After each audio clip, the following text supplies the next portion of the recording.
be dancing in the streets, dancing at his feet, dancing in the streets of gold. We'll be dancing in the streets, dancing at his feet, dancing in the New Jerusalem. And we will sing Kadosh, Kadosh to the Lord of hosts, joining in the angels' choir, and forever we will be. Well, welcome. You are tuned in to the next chapter, and this is Thursday, July 23rd of 2020. Guys, July is almost gone. It just got here. Wow. That's all I can say. Who am I? I am Sandi Craig, and my husband and I, my husband is John Craig, and we co-pastor a church here or a congregation here in Amarillo, Texas, right smack dab in the center of the square of Texas. And it is called Life of Worship. And just to let you know, we have live tour studies and we have live services, and you can tune into our tour study on Zoom and at 2 p.m. Central on Shabbat on Saturday, and to our regular services at 5 p.m. Central on Saturdays on Shabbat. And for Zoom, just send us an email and let me know, and I will get you plugged in and get you hooked up. And then soon we're going to begin meeting for our tour talk again on Mondays. And that's at 7 p.m. Central. Anyway, we are glad that you've joined us. And there's a few things that are going on with Life of Worship, and you need to know about them. One of them is our Sukkot 2020, which is Clear Vision 2020, Yeshua the Waymaker. And that is Friday, October 2nd through Saturday, October 10th. You can sign up on the website registration, get a registration packet there, or you can just email me at low@lifeofworshipamarillo.org, and I will send you one. And anyway, we'd like to see you, your friends, gather together and have a great time. It's going to be amazing, as always. And you can get more information on the website, and you can give me a buzz and I'll let you know too. Also, we have a prison ministry at Life of Worship. And if you know someone who's in the system and they are hungry for the word and they are hungry for truth and they need contact, we would be glad to hook up with them. And you can let them know, drop me a line, drop me their number and their name, but also ask them to write me. And you can reach us at our website, www.lifeofworshipamarillo.org, and we will put their name on our list and begin ministering to them as well. Anyway, that's a lot of stuff, and I hope you got it all down. And we want you to like this show, subscribe, and be ready for something great. Our main topic today, well, you know what? I'm just going to let that sit there for a minute and let you be surprised by it, because right now I'm going to introduce my co-host today. And first up, we have Miss Sherry Flannigan from Ashland, Mississippi, one of the hosts of The Next Chapter, his great name, and the Thursday War Room Prayers. And I've heard a semi-expert in a lot of stuff, including our Constitution. She has a great opinion and great studied woman of God, and she has a lot to say. Well, you know, my nickname Hello, Sherry. is Kathy. I don't hear you. Can you hear me? Yes. Okay. My nickname's Chatty Kathy, so I always have a lot to say. My friends love me. But you know what? If you have a lot of stuff to say and it's great stuff, keep talking. So we're glad to have. I said you mentioned God around me. It's like saying sick 'em to a hound dog. You know, I'm always ready to talk about God now. That's just my favorite subject. Oh my. Well, I love that. And I love that. That's the way it should be for people of Yahweh, I think. And you know what? A lot of people have never met my cousin, Cora Mae Reithbaum. She's also on Messianic Lamb. You know, I know that. Isn't that amazing? She tells off on me too. Oh. She tells the family secrets. Well, you know, she has never been on the show with me. She's been on the show. She's been on the show with other people, but she's never been on the show with me before. I'm going to have to invite her. Oh, you were in for a treat if she ever shows up. I just never know when she's going to come out of them hills. Well, I can't wait till she comes. Well, guess what? We have a third person here today, and it's Mr. Mark David Smith from North Carolina, the visionary, the founder, the one who's got a lot to say too. Well, Sherry, here, you got a pen. I'm going to have a pen too. So, get a pen, Sandy. I'll have to get up from here. I'm going to have to get up from the floor to get one because I don't have one in front of me. Well, I've heard I've met Cora May, so she is okay. The word treat, okay. That's a good word. There are many words that could be described, but she's a treat. Unique. She's unique, but there are many faces and aspects to Sherry Flannigan. And the one thing that everybody should know is as many years that I've known Sherry, I mean, from Sakote and everything else that we've known each other for years and years and years.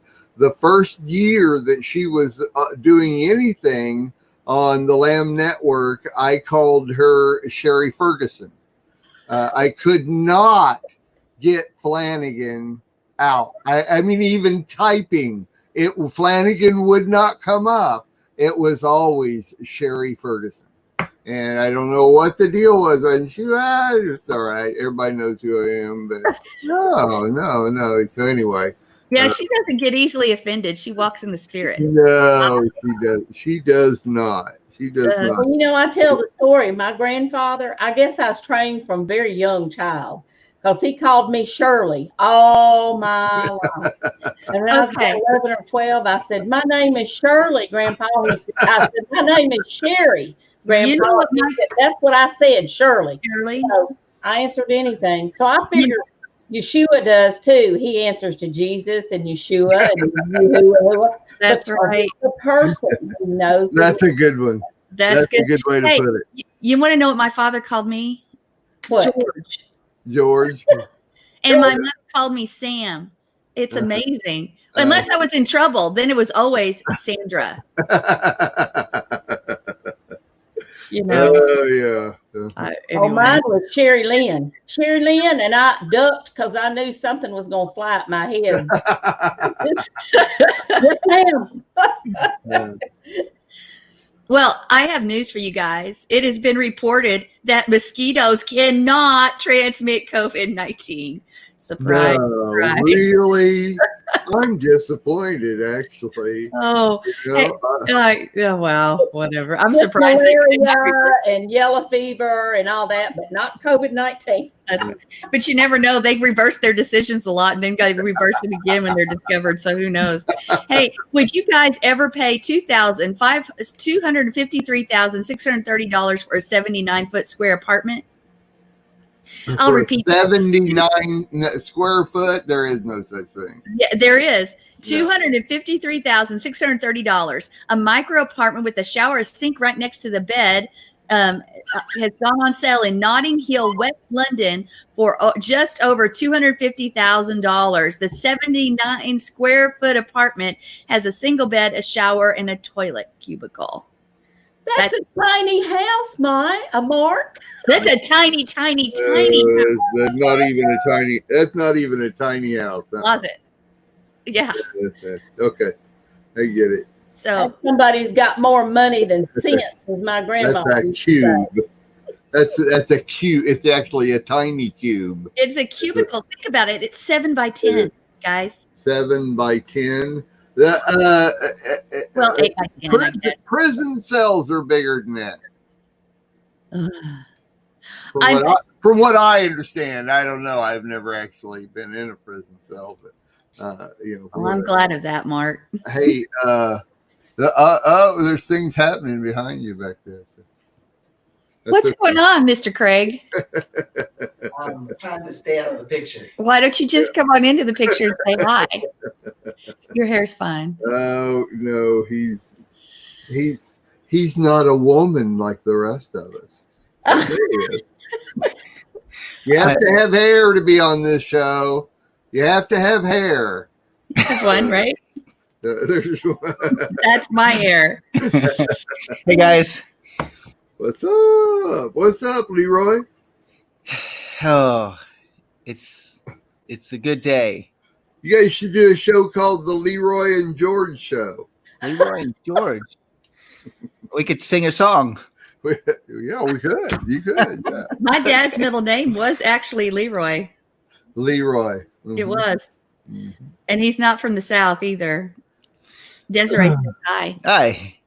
Hi. It's we could sing a song, Leroy Brown. Bad. Mm. Bad. Okay. Okay. Sorry. All right. Anyway, sorry to interrupt the show, guys. Now that's going to be in my head. We'll see you. Yeah, okay. Did that not go off in anybody else's head, or was it just me once he said that? I guess I it's have no idea. the song Bad Leroy Yeah. Brown. Oh, Dad Leroy Brown. I've never heard the song before. I have no idea. Seriously? Wow. Oh, you'll have to go somewhere on the internet. That's not true. Mark has heard it. He's heard it. That wasn't he like the baddest man in In the whole town. yeah. Well, we can't say that word on religious radio. I think we have to go bleep. On religious radio. Is that We what can it is? try it. The baddest man in the whole bleep. I town. have a funny story about that word. And Go what's that? ahead. Go ahead. I want to hear the A story. relative of ours that when they were a little boy, they went to Hoover Dam and they got pictures of the dam. And I they gotta went get out to eat and he forgot his picture of the dam in the restaurant. And he was standing across the street hollering at his dad, "Get my damn picture, get my damn picture."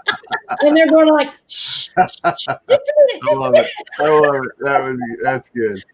That's good. But my sister used to have, or well, my sister's no longer with us, but they adopted a very small boy one time that had extreme learning disabilities, and when he grew up to be a man, he was still, he could converse with you and everything, but he got distracted. I mean, he's not retarded, but he had extreme learning disabilities. And we were at all family deal in a town nearby our hometown where they have a big dam, and he had never heard that before. It's when he was still a little boy, and my uncle said, "Okay, we're all going to head down to the dam," and he got all flustered and everything. "Oh no, you said a bad word! You said a bad word! You said a bad word!" And of course, the whole family, was tickled by it and everything. Yeah. So every time I hear stories like what Sherry just said, that comes to mind is Michael and his dam story. I love Michael and his damn story. So, yeah. See, Sorry, there's a meaning to everything. That's right, Well- including offense. There you go. Get there. Guys, just listen closely. Maybe you can figure out what our show's about today. Hey, Mr. Human Capital, I think you have something to say. I do. I always do. Sherry missed out Wednesday, real big time. Sherry, you need to go back and listen to the show Contemplating the Constitution, which Sherry tries to be on as often as she can, but sometimes she misses being on the show. And like Sandy said earlier, it just, I don't know why it amazes me, but I'm blown away by all the information that Sherry brings to the show when we're talking about different articles and sections and everything. And right now, especially yesterday's show, we were on Article 1, Section 8, Clause 6. Sandy, do you know what that clause says? I do not. And you talk about the Constitution all the time. I mean, you're always saying this is constitutional, this is not constitutional. You're always, no, I'm giving you a hard time here, but literally, what's really funny about all these articles and sections and clauses, they all start off with the Congress shall have the power to. I love that. I just think that's the most amazing statement is they have power, power, power, power. On the show Sandy and I are doing on Monday Reason Show, we talked this past Monday about police power, which was on the previous show and comes under Clause 5. And Sandy learned a little bit about that. It comes right.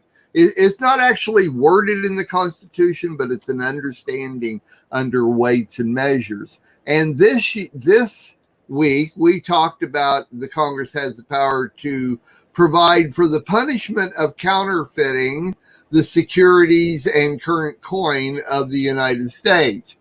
It's interesting. Every one of these clauses and sections and everything, the wording of them is one thing, but in our 2020 understanding of these words, we don't really put it all together. There's so much more to it than what it is just worded out there. So I did a major research on the word securities, because I have an idea of what securities in the United States are, but I did some research and it blew me away. I mean, all the different things, it really comes down to the credit that the United States have. And, when we use the word credit, a lot of times we think that it has to do with our credit cards or money or things like that.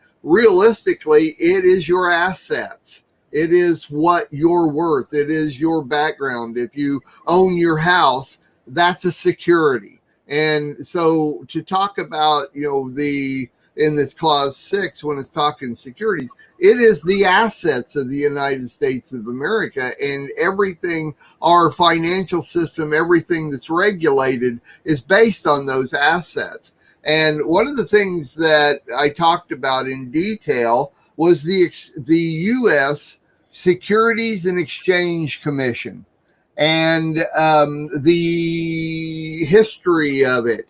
And I'm going to tell you, most people are going, what? I don't want to hear about all that. Let me tell you what, if you don't know about it, you're really not understanding how this country works, because our country works on this whole system. And as I got to doing the research on it, I come to find out that our now chairman of the Securities and Exchange Commission for the United States is Jay Clayton. And Jay Clayton was commissioned by Trump a couple of years, 2017, by Donald Trump. And in his strategic plan, now let me read this to you, because you're gonna be blown away by this. I think this is, and it affects every single one of us. His 2018 to 2022 strategic plan says the importance of developing and investing in the commission's human capital.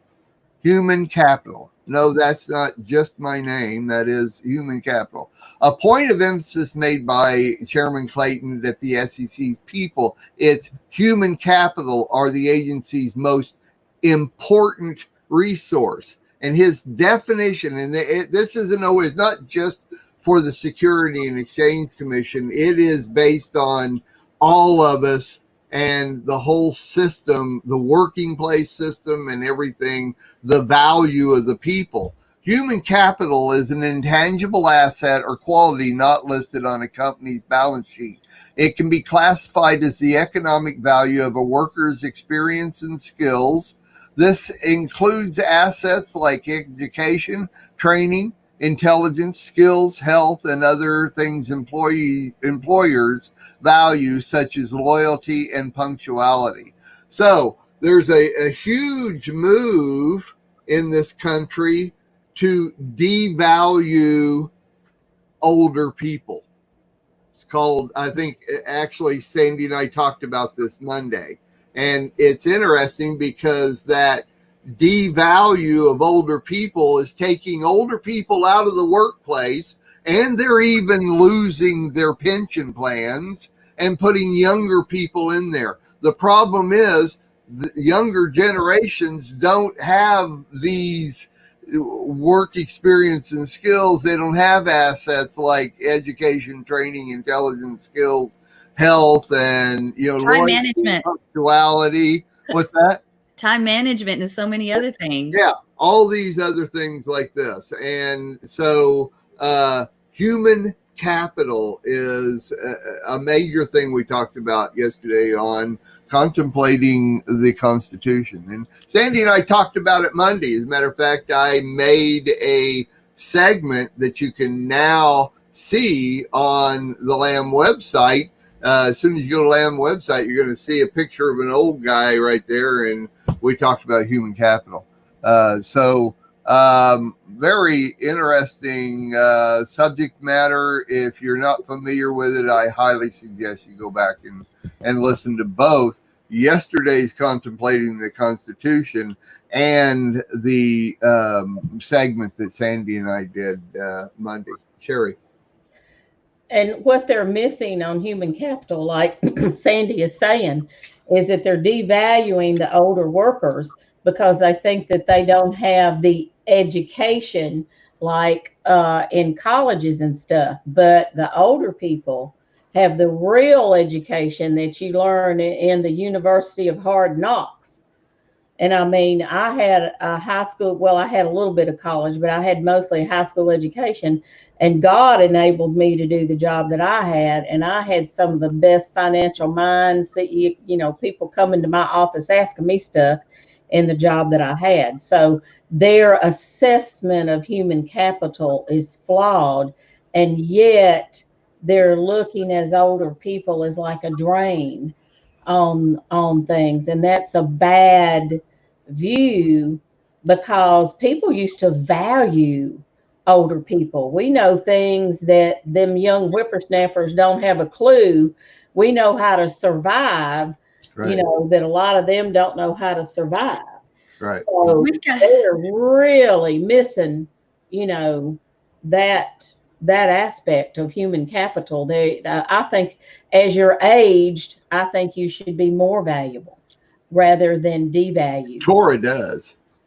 Well, Torah does. Go ahead.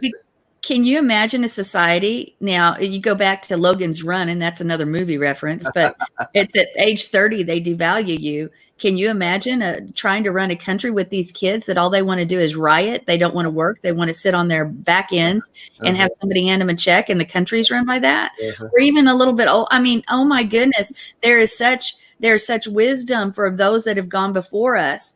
And as one of my biggest regrets is that I didn't learn more from my own grandparents and great grandparents. Yeah. And sure. I praise Yah. My mom is going to be 75 August 30th. And she still works 12-hour days. And she has worked for 43 years at the same job and rose up. And Wow. She's in a position that requires a degree. She's actually the head of, she makes big loans to farmers and all of that stuff. She's the boss, but she started off in the School of Hard Knocks. And I want to say this, you'd mentioned, Sherry, about the college education. Most of us who have received a college education, you never enter the field of which you got your education. And it doesn't matter because you get through with it and you go to the job and you find out that you know nothing until you've actually been working, and that what you learned in college, what you've learned at university really doesn't come into play. The guy on Dirty Jobs, he Rowe. Yeah, he put out, like, there used to be apprenticeships and things like that. If you have a lot of like computer expertise and all that, somebody still has to do the electricity. Somebody still has to do the plumbing. Yeah. And you learn that by doing. There were apprenticeships. Right. So that was one of the things that Trump brought in was trade schools, people going to trade schools. And getting that education. Like my son-in-law is a crackerjack mechanic. He works for a big company. I'm not going to say which one, but he works there, and he does their, all their stuff there. And then he'll do things. He'll say, God gave me this skill, and he'll Like there was a single mom whose car broke down. He fixed it, and no, I'm not charging you. God gave me this deal. I'll use it to help people. So there are things. I mean, I'm the lady that tried to pour the oil in the little dipstick hole. Had to, we won't go there. Bob laughs about that. But I figured out that wasn't the way to do it. And I thought my lightning fast mind is going like, there's got to be a better way. So I rolled up to a full service station. I said, I need some oil. And I got my head around there to look and see what he did. Wow. Well, something. My best friend said, Sherry, don't be ashamed of that. I did the same thing. And she had brothers. So. Well, I'm thinking back about the generations that are like my dad and many like him. My father knew electricity, plumbing. He was a wonderful mechanic. In fact, he invented something that I wish we would have had patented, because Phillips 66 contacted him in like 1970, 1980, somewhere in there, and asked if they could take his thing, because my father could increase gas mileage by X amount, because Phillips 66 wanted to remove it from the market, because my dad was so smart. He could do he did carpentry. He could do plumbing excellently. He could do electricity, all that. And you get people today. Mark can do that. I know Mark can, but most people cannot. And when I saw my uncle when we went to Nebraska, my uncle is the same way. Well, we don't raise people like that anymore that know that. I'm sorry, it doesn't happen. Right. Maybe there's an exception, but in general, if you removed the generation that's older, nobody has the knowledge to become self-sufficient when the time comes. Right. Because and I regret it. I regret so much not learning and everything I could from my father. Now from my mother I learned so much, but from my father, oh my goodness. If I could go back and change something, that's one of the things I would have done, is followed him around and learned everything he did. But we've got to have the generation. We've got to, pray. We are supposed to be salt and light. We follow Torah. Therefore, we should be the example. And, and our community will value. Amen. Amen. Hey, one of the things that I've thought of is, this generation that's adults right now, the newest generation, are all technology minded and social media minded and all that kind of stuff. And they can handle a lot of technical things. Whereas sometimes we're a little limited on us older people on those things, because that's not where we come from or how we've been trained. But I'm always saying, well, the day they drop the EMP on the United States, the electromagnetic pulse, and wipe out all the technology, all you youngsters are going to be knocking on our doors saying, how do we do this? How do we do this? How do we grow food? How do we, get to here and there? And how do we, ride a horse and all that kind of stuff? And Sherry and I are going to be going, how much money you got? No, I do. You don't have to wait for an EMP, Mark. We had a tornado come through here that knocked out all the electricity and stuff. And we're on a well. And they're like, how are we going to flush the toilets? I said, there's an indentation in the yard out there. I'll get a pan and a bucket. And we put water into a thing. It started raining again. We were putting buckets out there to gather water. The neighbors are going like, what are you doing? I'm like, don't you know this free water from the, this, Well, so there are ways you can survive. They'll be coming to us. Well, I know even now I have Amariah, whether I'm cooking or in fact, I say gardening. A lot of times I get out there because I want her to learn those skills, even she's 2, but I want her to develop a love. And if I'm cooking, she wants to cook. And of course we do fractions and all sorts of things at the age of 2. When you cook, you got that.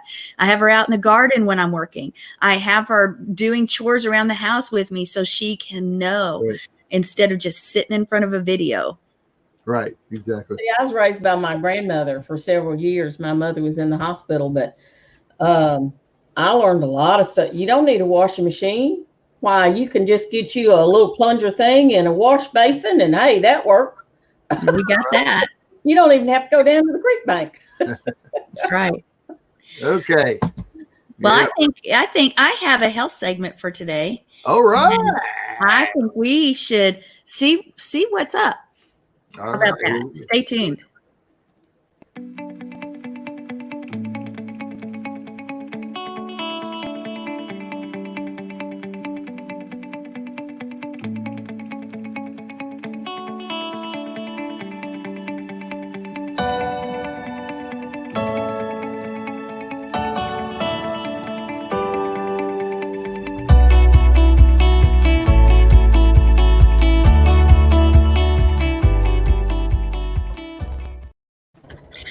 Well, welcome. We're going to talk about zinc today. The zinc has been in the news a lot because you team it up with hydroxychloroquine, and that's supposed to help um, help people quickly get over the COVID-19, as many doctors have said.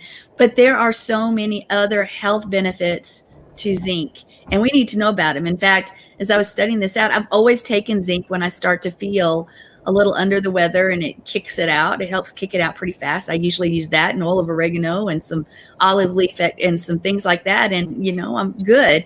But I did not realize the health benefits that go way beyond that. We need to be taking zinc, folks, because zinc is necessary for the activity of over 300 enzymes that aid in metabolism, digestion, nerve function, and many other processes. Yeah, that's a lot of processes, and we're going to talk about them. And just as an FYI, I'm not a doctor or a medical person, so you need to go study this stuff out yourself. Don't take my word for it, but the information's out there. And anyway, zinc is also important for the growth and development of the body. A lack of zinc may lead to conditions like diarrhea in children, stunted growth, and slow wound healing. The human body does not produce zinc. It does not. And it cannot store it in excess quantities, which makes it very, very important in your diet. A normal person has 2 to 3 grams of zinc at any given time, and it's used up in metabolic processes, and it's eliminated through excretory, urinary channels. So you've got to replenish it a lot. Now, a lack of zinc symptoms can be like retardation, low blood pressure, loss of appetite, weak immunity, diarrhea. It may even lead to retarded bone growth, loss of taste and smell, pale skin, fatigue. I don't know about if I should say that. Issues with men. A lack of zinc is also known to result in depression and cardiovascular disease, diabetes, Alzheimer's, and Wilson's disease. Now, that's a lot of stuff that just happens from the lack of zinc. Now, the most important food source in zinc, where you'll find it a lot in red meat and poultry. Now, there are some sources that are not food to us who follow the whole word. And so when you read it on certain sites, it's going to say oysters and lobster and crabs, a good source of zinc. But guys, that's not food. That's a whole nother program. Anyway, you'll also find them in other foods like beans and nuts and whole grains and dairy products and breakfast cereals. So there are places you can find zinc, but ultimately, guys, we've got to remember it's really not enough. Zinc is important for healthy immunity. It helps activate the T lymphocytes in your body, the T cells, and they control and regulate immune responses, and they attack infected cells. A lack of zinc in the body increases the risk of pneumonia and other infections in children and the elderly too, especially. Now, zinc is essential mineral in the antioxidant micronutrient that helps in decreasing oxidative stress. So it lowers inflammation in your body, in the wounds that you may have. Also, zinc helps with diarrhea because if you have an impaired immune system, the body's not able to fight infections that cause it. But zinc helps take care of that. Zinc, of course, we've learned with the Corona-19, which colds and flu, those are coronaviruses. This isn't the only one that's made the news, but zinc supplements, you can take them in lozenges. They help decrease the severity and the duration of colds and other illnesses because it stimulates white blood cell activity and makes it ideal for reducing colds and infection and COVID-19. Yeah. Anyway, there's other age-related conditions that zinc helps with. Zinc helps with aging. Hey, we need to jump on that. Delaying the progression of age-related macular degeneration and vision loss. You take it along with beta carotene, vitamin C and E. Zinc helps slow the progression of AMD.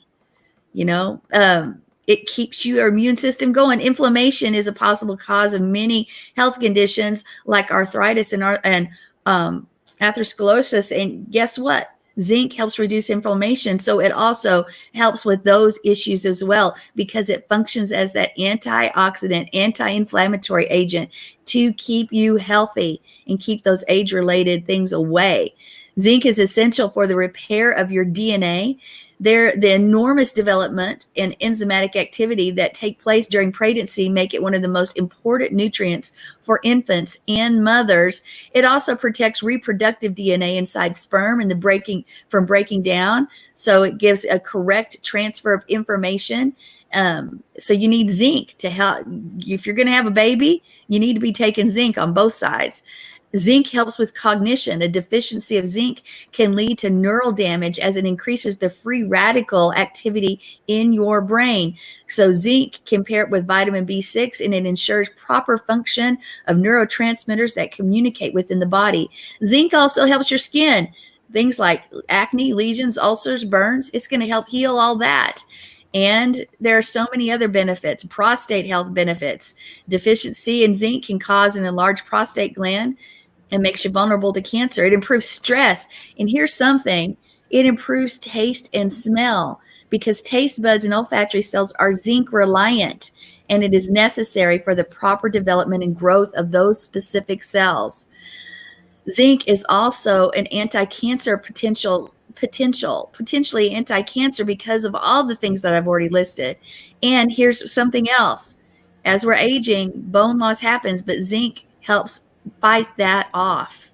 It controls bone loss.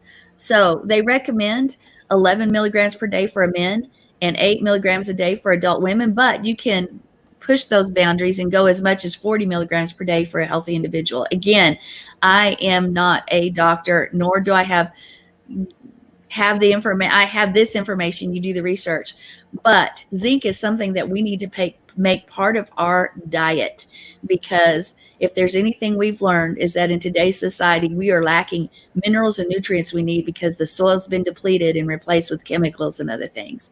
Anyway, take some zinc, folks. That's what we have for the health news for today. Anyway. How wonderful. How wonderful. I don't know anything about it. I don't have a zinc mine anywhere nearby, so I don't know how to get my zinc. And will it keep me from getting old? I think I heard you say aging. It helps with aging. In what direction? I just won't get old. Can I cut a couple of years off?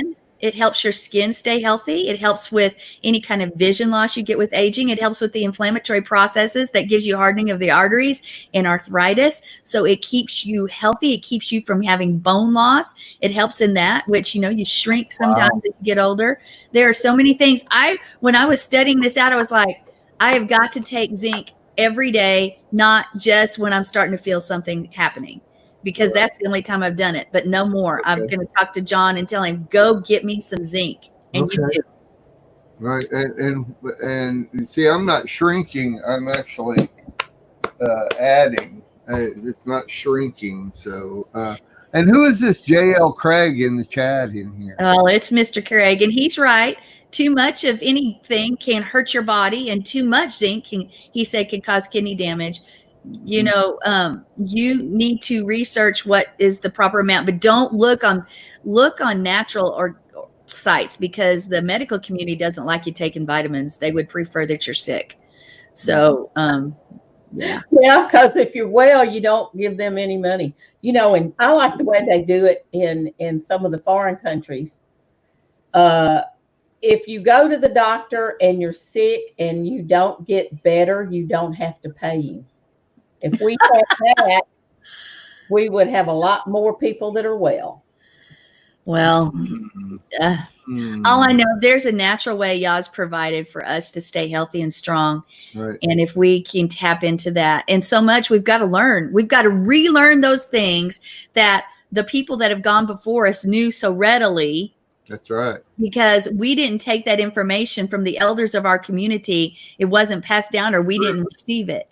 And so now we've got to rediscover those things that our families and our moms and dads, grandparents and greats knew. We got to relearn it. I'll give you a real good example of that. When I was growing up during flu season, all the little old ladies, you know, I was raised by my grandmother, they all drank elderberry wine every day. Well, what is Sambucol made out of? They have proven that elderberry has something in it that disables the flu virus. The flu has a stinger that it uses to sting the healthy cell and invade it. And elderberry disables that stinger so it can't spread in the body. Huh. Elderberry is a super nutrient. Yes. And so, you know, that's just one thing. They may not have known why it worked, but they knew if they drank that little thing of elderberry wine during the flu season, they normally didn't get the flu. And if they did, they only had a mild case of it. So there you have it. Wow. What about a shot of tequila? Will that help? Well, it might help you feel a little better and help you sleep more soundly, but I don't think it does anything to get rid of the virus in your body.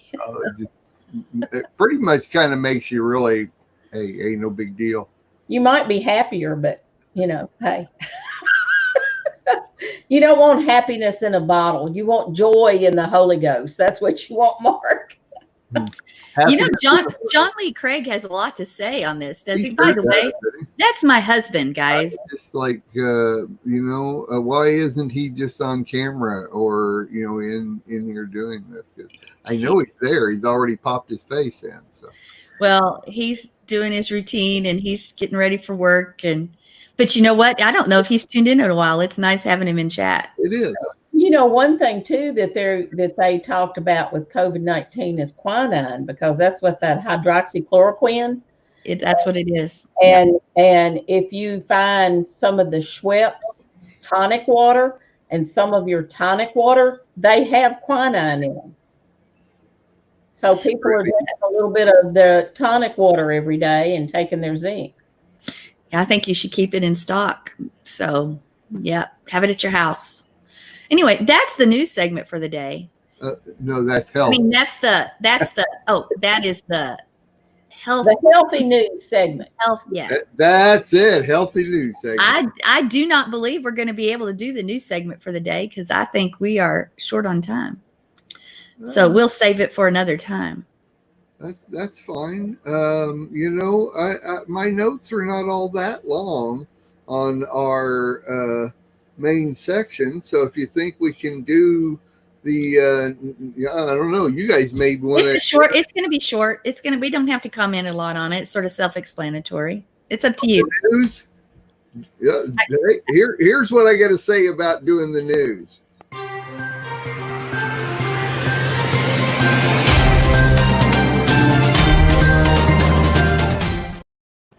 All right. Insanity. This is my headline. Insanity. Michigan teacher was fired for writing, get this, folks, Trump is president.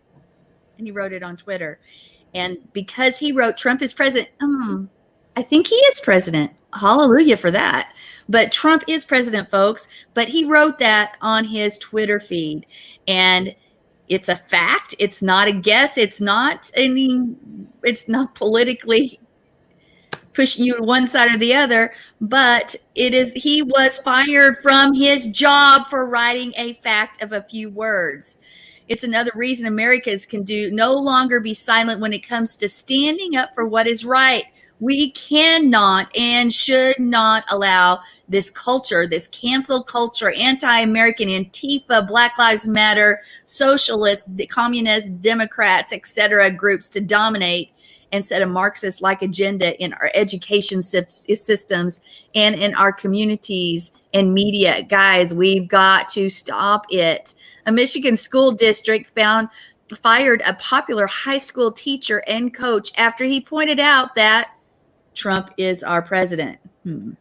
On social media. Varsity basketball or baseball coach and social studies teacher Justin Kucera said Walled Lake School District officials hauled him into a closed-door meeting after he indicated his support for President Trump's speech to reopen the schools. He told the Washington Free Beacon the Walled School Western principal and district superintendent gave him an ultimatum: be fired or resign. Kucera said the statement that cost him his job was intended to unify rather than divide. He said, I know a lot of people are just rooting for Trump to fail and don't think that anybody should do. I don't think anybody should do that. He goes on to say, agree with him or not, you should want the president to do well. I apologize that my tweet brought so much negative attention, but I'm not sorry for what I said. Well, he shouldn't be. Guess what, folks? Trump is president. Hello. Anyway, guys, we have a crazy world out there. And you know what? The people in Michigan should rise up and not let that sit, because there's no grounds for firing. That is messed up.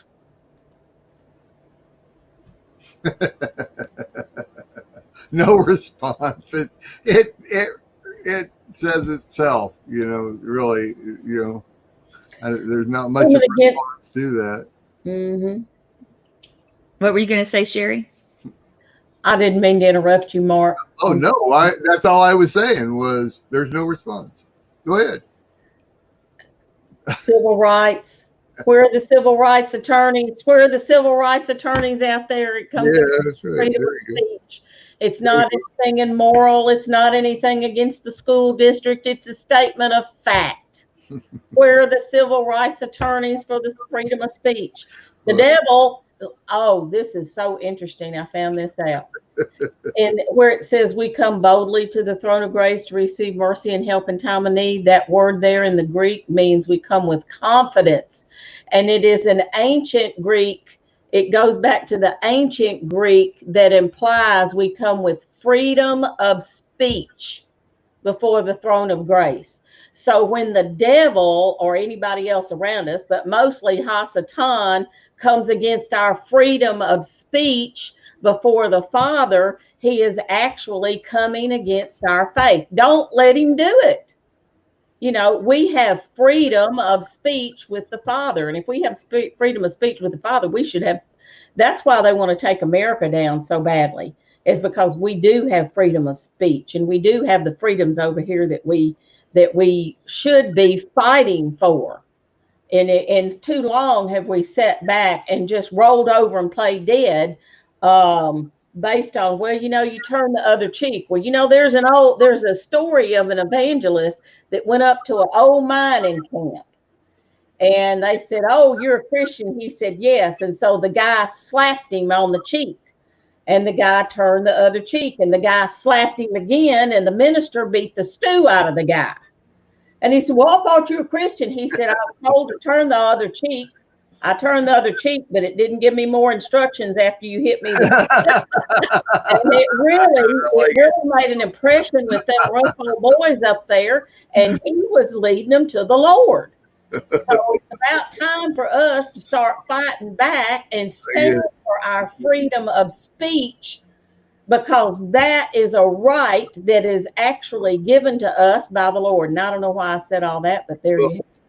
If the guy doesn't stand up for himself and go to a lawyer, get it taken care of, then it's really on him. I mean, your employer can do anything they want to, and different states, different areas have different laws, that type of thing. I've been an employer. I can fire people. I've been able to fire people without a cause, so, there's a lot behind that. And it's the news. How much do we know that, this is accurate, and what the rest of the story is? There's two sides to every story, blah, blah, blah, blah, blah. So I don't know. Still, this nation has its good days and its bad days, like all the rest of us. Sorry, Sandy. Well, Mr. J.L. Craig says cancel culture must be shattered. I think he meant counterculture. Must be handled. It's got to be handled locally. We've got to. And Right. Desiree said ACLJ might take it up, Right. but guys, if we see this happen in our community, even if we don't know the person, we should stand up for this kind of thing. We need to be standing up for them and not say, "Oh, I don't know them. That's not me, so I'm okay." No, because before you know it, it will be you. If they take away our freedom of speech about President Trump, you can rest assured they will take away our freedom of speech about Yahweh Almighty. You Absolutely. can rest assured they will take away our freedom of speech about our faith.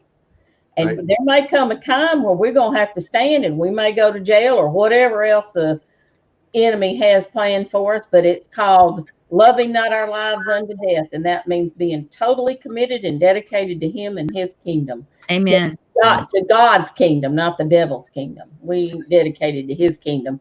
His kingdom's already been defeated. So there you have it.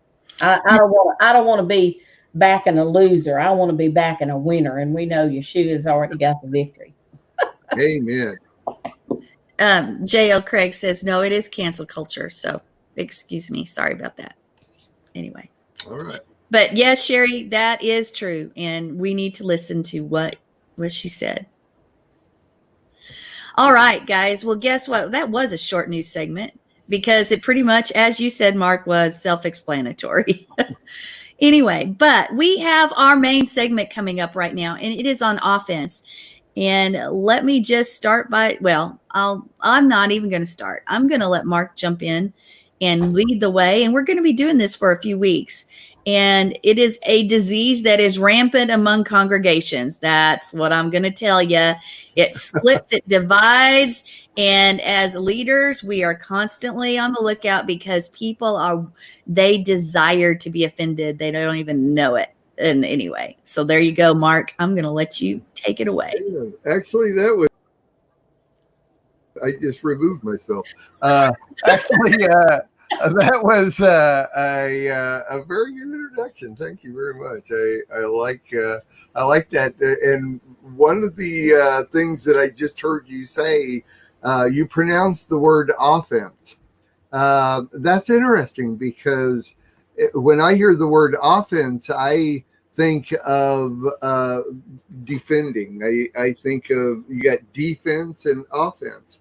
And I hadn't thought about that until you just said it. And that's a whole different way to look at this. And since this is going to be a series, maybe that's a little something we can go even further into. But that's not really what I have to start us off. And as with so many of the other things that I teach, I always start with a generic definition of words and or phrases or whatever we're talking about. And of course, the definition of offense, usually in the text, in the format, what we're talking about, offense being a breach of law or rule or an illegal act is one definition of the word offense. And another definition is annoyance or resentment brought about by a perceived insult to or disregard for oneself or one's standards or principles. And I think that's very well said. It's very to the point. It's an annoyance or resentment. And it all has to do with our own perception of what an offense is. It really boils down to it. But you should realize that just to get started, and everything should be based on this, is there's two sides to every story. You have an offender and you have an offendee.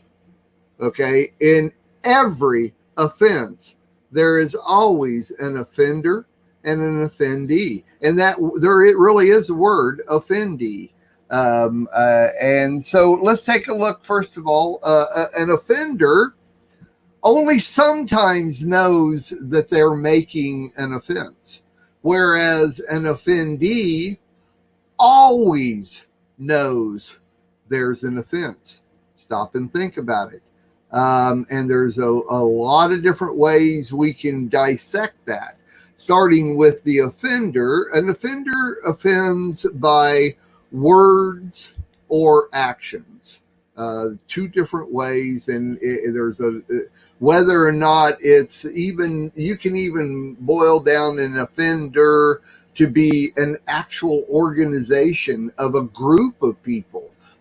Can be our government, and or it can be an individual person, or it can be a small group of people. There's a lot of different ways to look at an offender, but it's always offends only by words or actions. This is my perceptions. This is my opinion on what we're looking at here.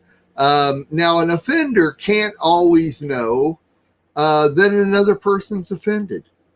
Let's take a look at that. Let's take a look at an offender. An offender is usually insensitive, and that really can go more along either way, whether or not they don't always know or they do know. This person's usually very insensitive. And it's a good possibility that an offender is not raised with a social background, being raised in a group of people that are arrogant. I have to use myself as an example. I, of course, had my mother, father, a sister, and a brother. Everyone of my family is very arrogant. They have a semi-insensitive attitude about them. They were very biased against a lot of things. And my parents were bigoted. And so being raised this way, I have fought the rest of my life even from high school on, into not being offensive. And I have to work at it. I am an offender, and I have to consciously know what I'm saying and my actions and things like that, because I was not really raised with a social background, and I was raised in a controlled environment by people that this was the way that they are. In not so much today, because there's so much attention drawn to offenses within society. In the days when I grew up, it was never discussed. Offending anybody, whether it be socially or within families or friends or anything like that, it was never discussed. I do not remember one time anything like that was ever discussed in the media or in self-help or anything like that, ever. Another thing that an offender is under the category of can't always know that another person's offended is that this person may have been offended many times in their own life. And they develop an attitude towards everybody around them. If they have been offended at one point, then they are now on, as Sandy used the word, the offense continually. They build up within them a defense mechanism. And it's interesting because a lot of times offenders that are raised in a control environment, similar to what I am, are very sensitive to being offended also. Under another category of the offender is they can know that another person is offended. They can know because they've had a relationship with the person. They have had a social background. They've been nurtured and taught in a family environment. They can know that they are an offender, and that they, once again, like me, I know the way I was raised.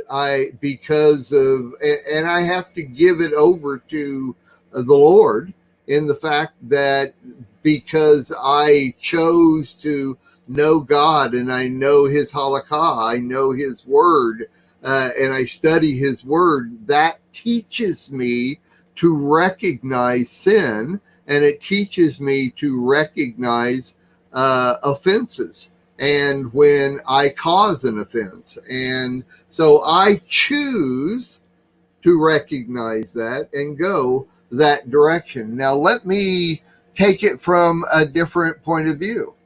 Both of my parents and my sister have passed away.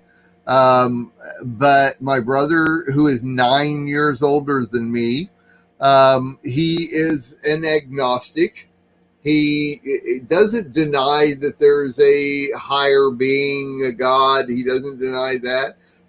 He is very offended by the organized church and doesn't want to have anything to do with them. As a matter of fact, the bumper sticker on the back of his car says, "God save me from your people." And I'm not so sure that I'm kind of think same way sometimes. But my brother is a capital offender. He has no problem offending anybody for any reason whatsoever at all, and could care less how they feel about it, because he doesn't look for something to help him not be that way as I have. I have chosen the road less traveled by. My brother has chosen the road that is traveled quite often. And so even within the same family, raised the same way, you can make a choice of which way that you want to go. Now, there's also under the offender is another category of won't always or ever care that another person is ever offended. And that, once again, was the example I just gave about my brother. These people are across the board without a doubt. There is a title for these type people, and they are bullies. Literally, straight out. They are bullies, and most of them know it. Most of them don't care. That's just the way they are, and they're not interested in being any other way. They need to be in control at any cost.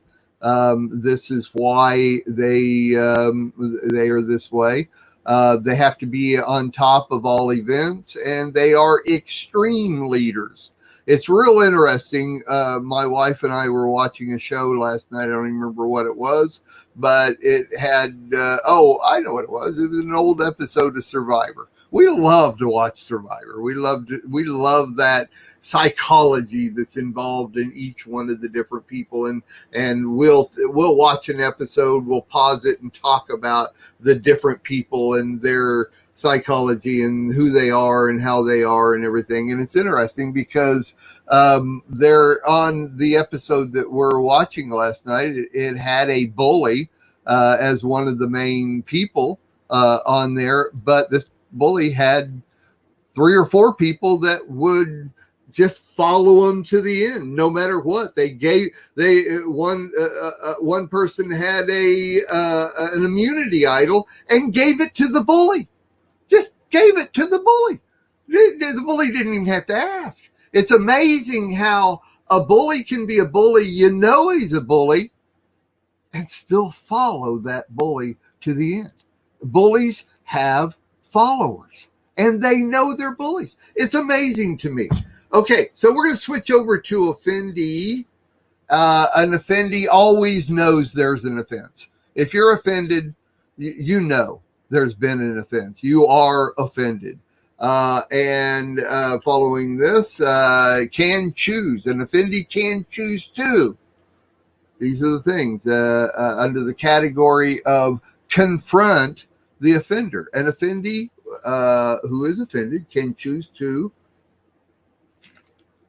confront the offender. What will happen? Both parties can explain their side. Either party can choose to drop it. Either party can choose to stay to be offended. Even the offender can choose to be offended by being confronted by the offendee. They can also choose to not. The offendee can also choose not to confront the offender, knows why the offense happens. And one of the reasons why they wouldn't confront the offender is maybe because this is a repeat offense by the same offender. It's not been resolved because neither party accepts the other's defense, and the offendee won't accept the offender's defense. And so it also could mean one of the reasons why an offendee does not confront the offender is because the offendee has a history, or the offender has a history with offending multiple people, and they know about it, and they just don't want to have to deal with this, not having to confront the offender. And of course, usually that's boiled down to that the offendee is scared to confront because of retaliation, and that it won't be resolved, so they just don't confront them at all. Remember, passive people never confront anyone about anything on a general basis, and usually when it has to do with offensive, most passive people just stay in the background. And of course, that's a whole nother category to get into, but it's just a general observation. Now, so I'm going to end this first session here, what I've got with Matthew 24, 4 through 10. And this is talking about the signs of the times. Matthew 24, 4 says, and Yeshua answered them and said, take heed that no one deceives you, for many will come in my name, saying, I am the Messiah, and will deceive many.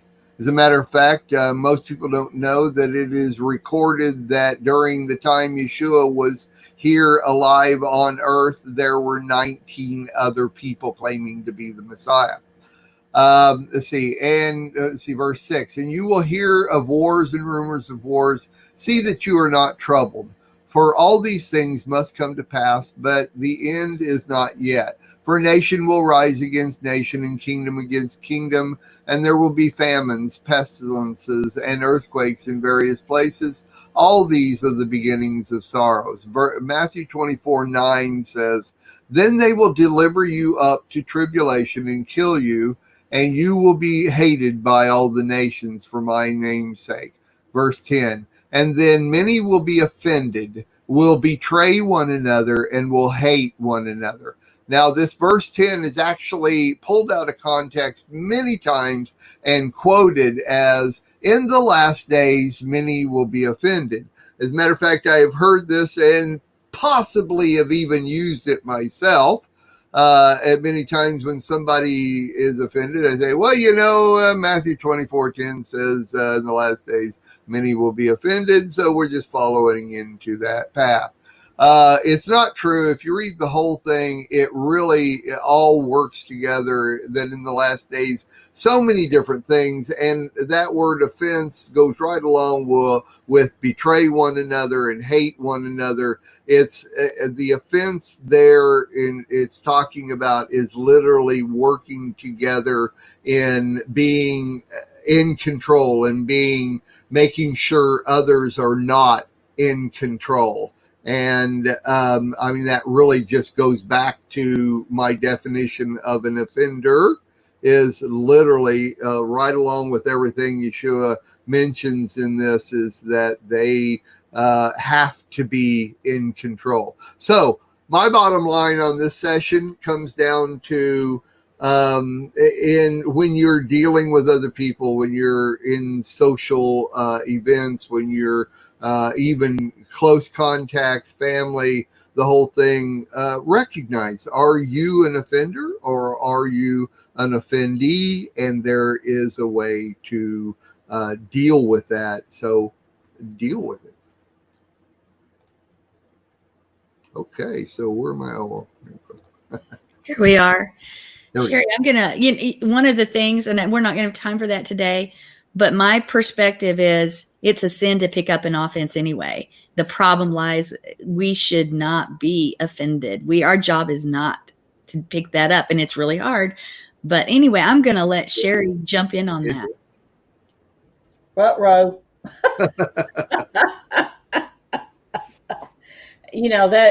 There, once again, we've got a subject here you can come at in different aspects. Okay. And that's great what you said. But there's also the part that the truth can be offensive. And Yeshua said many times people were offended in him because he spoke the truth. And there's also, I know you like, Mark, to look up definitions. I do too. And sometimes when we're reading from the King James, I've learned to look at the archaic definition of the word. And so I happen to pull up the archaic definition of the word. Now, where did I put that? It's here somewhere. It means a stumbling block. So we don't want to put a stumbling block in front of someone, and we don't want to be a stumbling block. And yet it says that one of the scriptures talks about Christ crucified is a stumbling block to people. So there's a whole lot here about about offense. And as believers, we're not supposed to take offense in the context Mark is talking about. That's right. But then we're not supposed to take offense over Yeshua either. And anyway, that would be a good subject from that standpoint of the Lord saying, are you offended at my sayings? And I like the when you, of course, I kind of look at the Greek too, just because the scriptures are, I know they were in Hebrew originally, but they were put in the Greek, and then they were translated to the English. But the Greek word is scandalon, and that's the word from which we get scandal. So is there a scandal there that's offense? But there's different meanings of that word. It talks about like like taking the bait on something that like a little, like you have a trap set and there's a bait. And it also means falling away. So, gee willikers, when I looked at this, I was going like, there's so many different aspects. So once again, we have a series, I guess. We do. It reminds me of the book. It's called The Bait of Satan by John Bevere, and it's on offense. And what was amazing that Mark chose this topic actually a couple weeks ago, and we're just now getting to it. But I got a call from one of the inmates, and they just did a Bible study from a church on the bait of Satan and offense, but you are on the offense when you anyway, you can play the words just as Mark said. So when he was talking about offense and studying that out, I thought how apropos that this has come up right now, because I'm getting a perspective from somebody in the system who is declared to be an offender, who's studying offense anyway. But this is going to be a great topic to explore. And we should, just as Mark said, we need to realize our positions, and we don't want to be a stumbling block to anybody. But yet, as you said, Sherry, the gospel does offend. And this week, and this is another example from one of the inmates, I got a call. If anybody watched, I left the show on Tuesday right after it started because one of the inmates had just, he was a little panicked. And it goes right along with the other series we've done. He has been studying. I sent him the books, The Blessing and Curse book, and They Shall Expel Demons by Derek Prince, because he was interested, because the faith-based dorm there is full of the magic cards, is full of homosexuality. And this is in the prison here in Amarillo. This is the faith-based dorm in Amarillo, Texas. And so many things in the occult. And so he needed to study that out because he's seen some things happen. Anyway, it goes to prove that they're studying Robert Morris from Gateway Church. They're doing this study as well. And the guy that's leading the study actually plays with the magic cards, which is really. And this man came up, an older gentleman, and he started talking about witchcraft and how he's given himself over and the door will always be open. And the conversation got there. So this young man, who I believe has a calling on his life, he said, let's stop giving the devil credit and let's stop talking about witchcraft. Let's stop, because their subject is deliverance. Let's stop talking about all of this and let's start talking about Jesus. And immediately this older gentleman came and it was, his eyes flashed. You know, the demonic took over in that man, and he pushed him. And then the gentleman says, why don't you come get the mic? And I believe it was the Holy Spirit overtook this young man. And he said, okay, they've given me the mic to talk. If we're going to talk about demons and we're going to talk about all of this, he says, you've got to understand, as long as you are watching this stuff on TV, role playing with these magic cards and things, you guys are messing with the occult. Oh yeah. And they were talking about demons in the occult. That was the main topic, was the occult, is how it opens the door. And he said pretty much everybody was upset with him for pointing out that they were offended by the truth of the word. And so he called me panicked, and I says, okay, guys, he used to be a soldier. I said, you just went to the front line. And I said, it's time to put your armor on. You should be every day. But I said, anyway, but these guys were offended at the truth because they want to live in their sin. And so I know that's a lot of testimonials for something, but for this subject. But anyway, it's just been put in front of my face a lot the last couple of weeks, this very thing. And it started with you, Mark. You just sort of set it up. So thank you. So we're going to be on this for a few weeks. So well, let me respond to both of you.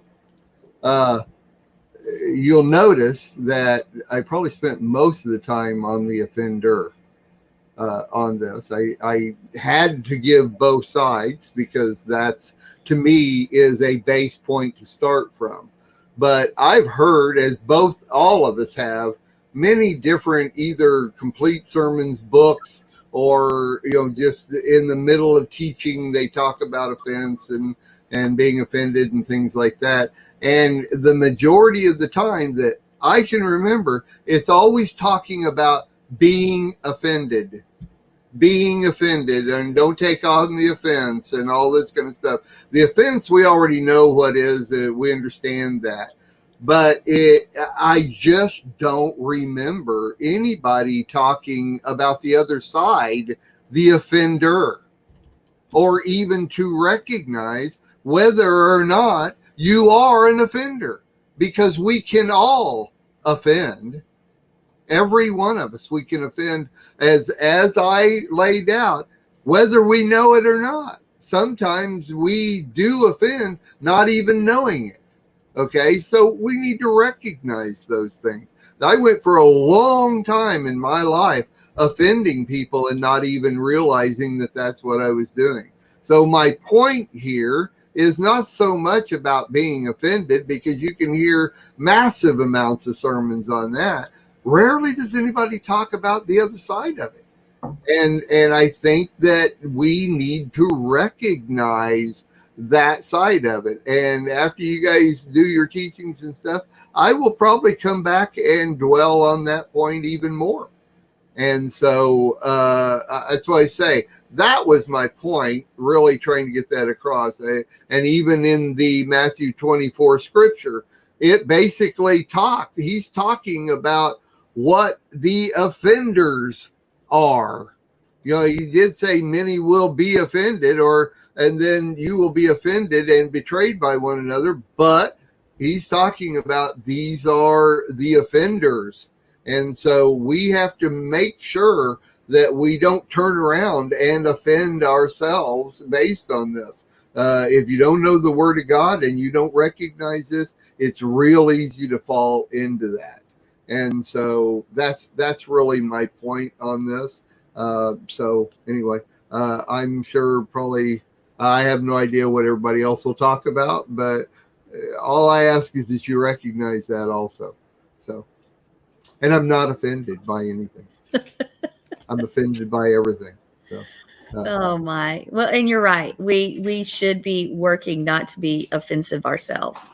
I think we've got the role of, we've got to make sure we're not the one who feels offended, but yet we need to do our best not to offend. Unfortunately, we live in a world where it seems that today everybody's offended about everything. You said Trump is president. I'm offended. You know? Get over it. That's right. Grow up. Anyway, I think this is going to be a really good topic. And next week, you want to stay tuned. It's going to be a really good topic to explore. Study it out. And if you want to read a good book on offense, it's John Bevere's The Bait of Satan. It is really, really good. So anyway, I want to say thank you for joining us. You want to go watch the Constitution show. In fact, don't just watch the last couple episodes, watch them all. And stay tuned for all of the great programming, his great name, and all of the great programming here at the Lamb Network. Sherry's got a new one. Sherry's got a new one coming out. You have a new one. Finally, because we have our internet back, and it's praise the Lord, it's strong. So yes, I'm starting a series of warning rapids ahead. There's some serious warnings in Scripture. And it leads to a series of waterfalls that if we get to that last waterfall, it's death. So, wow. That's She's going to be going to really teach good. us how to kayak. yeah. No, this is, I talk about Johnny Weissmuller Tarzan movie references. There you have it. There you have it. All right, folks. All right. We're so glad that you've joined us today. Join us next time. And until then, we all say shalom. Ta-ta.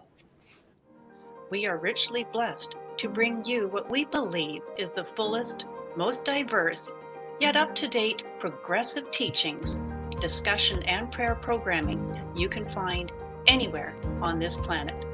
Be sure to take the tour of the MessianicLambRadio.com website. I'm Susan Hoogie, thanking you for joining us on the Messianic Lamb Video Network. We'll be dancing in the streets, dancing at his feet, dancing in the streets of gold. We'll be dancing in the streets, dancing at his feet, dancing in the New Jerusalem. And we will sing Kadosh,